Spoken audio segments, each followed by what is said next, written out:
todos, soy Concepción Torres de Gines de la Universidad de Sevilla y voy a hacer una presentación sobre prevención de discursos de odio a través de la metodología del aprendizaje-servicio.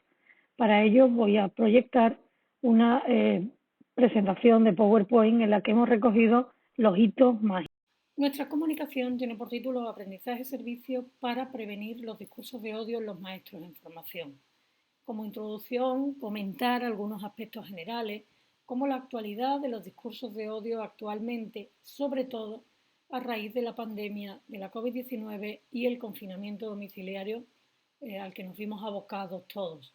Esto provocó un aumento en la frecuencia de aparición, no solo en el mundo virtual, sino también en el mundo real, sobre todo con ataques hacia la comunidad asiática y los sanitarios. A partir de esta problemática detectada, surgió esta necesidad de dotar a los maestros en formación de herramientas para reconocer, en primer lugar, en sí mismos y en otros, esos discursos de odio, lo que les facilitó la prevención y el diseño de recursos didácticos que luego ellos utilizarían en sus propias clases. Todo esto se llevó a cabo mediante el diseño y aplicación de proyectos mediante la metodología del aprendizaje-servicio. Como contexto de aplicación, algunas claves serían, en primer lugar, que la docencia fue impartida 100% a través de la plataforma de la Universidad de Sevilla debido al confinamiento. Al principio del todo hubo un par de semanas en las que hubo un contacto presencial, pero fue prácticamente anecdótico. Se hizo la presentación de la asignatura y poco más. El grueso de la asignatura se impartió de manera online. La muestra con la que hemos trabajado este proyecto son 126 alumnos, estudiantes del tercer curso del grado de Educación Primaria de la Facultad de Ciencias de la Educación de la Universidad de Sevilla. Y la propuesta que nosotros hacíamos dentro de esta metodología del aprendizaje de servicio fue el diseño de campañas de prevención de discurso de odio en redes sociales. Veremos luego que la mayoría de ellos, todos, aunque luego complementaron con otras redes, lo hicieron a través de la red social Instagram. Así como un poco panorámica del cronograma del trabajo que se llevó a cabo, destacar en primer lugar ese cuestionario Google de ideas previas que luego tuvo su simetría en las ideas finales, ¿vale? De manera que iniciamos partiendo de unas ideas para ir desarrollando todo el proceso y detectar luego cómo había sido esa evolución. En medio de todo el proceso tendríamos la presentación de los contenidos propios de la asignatura, la realización o la presentación de testimonios con la participación en clase de personas especialistas en discursos de odio concretos, la realización, el desarrollo de las campañas por parte del alumnado y un proceso de acompañamiento a lo largo de todo este proyecto con tutorías grupales obligatorias de acompañamiento para ver que se estaba haciendo todo bien y de resolución de dudas. Estos serían los principales hitos dentro del cronograma del proyecto que llevamos a cabo. Respecto a los contenidos y el acompañamiento, recalcar que como proyecto de aprendizaje-servicio esa parte de aprendizaje tiene muchísima importancia. Es clave en este tipo de proyectos. En este caso fueron los contenidos propios de la asignatura de lengua española y su didáctica, los cuales adaptamos con ejemplos relacionados con los discursos de odio. De manera que los discursos de odio fue ese hilo conductor de toda la asignatura, tanto de la parte más teórica de adquisición de contenidos del programa, como la realización de prácticas y el diseño de recursos didácticos relacionados con los discursos de odio por parte del estudiantado. Además, en ese acompañamiento destacan las tutorías grupales obligatorias, que fue una en medio justo de la asignatura para ver cómo se estaban diseñando esas campañas, en la que se revisó todo antes del lanzamiento de las campañas en redes sociales y además un seguimiento del trabajo grupal con diferentes entregas que tenían que hacer el guión, el colectivo, etcétera, etcétera, además de las tutorías que ellos fueron solicitando. Respecto a los testimonios, trajimos 4 testimonios realizados por personas especialistas en estos discursos de odio concretos y que intentamos que fuesen de la mayor actualidad posible en el momento en el que nos encontrábamos. Creemos que esta ha sido una de las claves, porque al final al alumnado hay que traerle cosas que sean actuales, que le remuevan, ¿no? La primera de esas charlas o de esos testimonios fue referente a la idea de odio y pandemia. Fue llevada a cabo por la ONG Bosco Global, que funcionaba como contraparte y que habló sobre los discursos de odio en la pandemia. En segundo lugar, racismo asiático, que fue un odio que se dio contra las personas asiáticas, porque en un primer momento muchas personas culpaban a la comunidad china de ese virus de la COVID-19, se había generado allí y hubo pues, una serie de bulos que se fueron difundiendo. En este caso trajimos a antirracismo asiático, que son unas chicas racializadas asiáticas, racializadas chinas, pero que en realidad son residentes en España y son españolas. Y ellas presentaron toda esta problemática de las personas racializadas como personas de raza o con provenientes originalmente su familia de China, pero que son habitantes y son residentes en España y son a efectos prácticos españoles. También todo ese racismo que se dio contra toda la comunidad asiática, no solo contra la comunidad china, sino contra japoneses, coreanos, cualquier persona que podía tener cualquier tipo de rasgo asiático era un foco al que había que atacar. Luego el tema de los menores, que trajimos a una maestra, exalumna de la asignatura y exalumna de TFG, que tenía experiencia en un centro de menores. Entonces, de nuevo, a los estudiantes reconocerse en ella fue un aliciente para realizar todas esas campañas. Y la última de las charlas que hicimos fue sobre el tema de la diversidad sexual, que lo hizo una técnico especialista en cooperación al desarrollo con experiencia en varios proyectos de cooperación al desarrollo sobre este tema en concreto. En cuanto a las campañas, participaron 126 alumnos que realizaron 25 campañas, la mayoría de ellas en Instagram. Ahora veremos algunos ejemplos, todavía siguen disponibles, con 7 temáticas diferentes. La gordofobia, que sería ese rechazo a las personas gordas. La glotofobia, que sería el rechazo a las personas por su acento. La misoginia, que es hacia la mujer.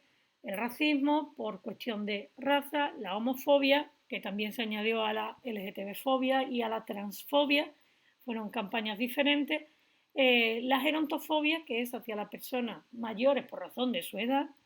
Y por último, hacia los maestros, que fue una campaña, surgió en un par de grupos, que es hacia el rechazo o la mala publicidad de la carrera de educación. Algunos ejemplos de las campañas: la glotofobia, los maestros, la gordofobia, la gerontofobia, gitanofobia y transfobia.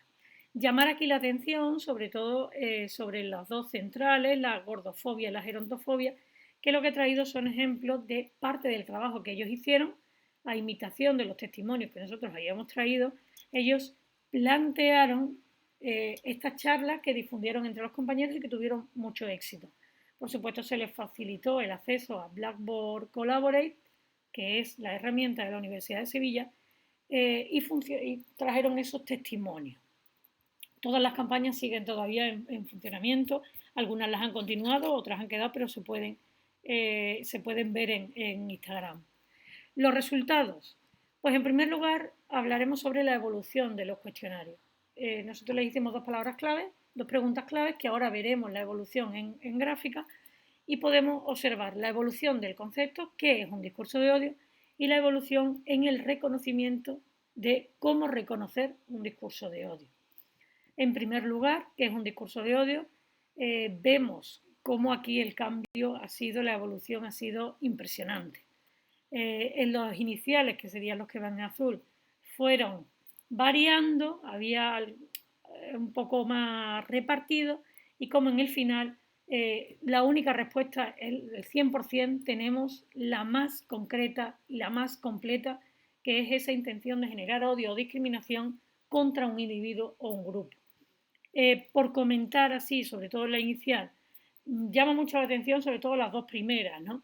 Un 10,10% que decía que son ideas u opiniones sobre un tema. Aquí entramos un poco en la cuestión de la libertad de expresión, que es uno de los grandes dilemas cuando hablamos de discurso de odio.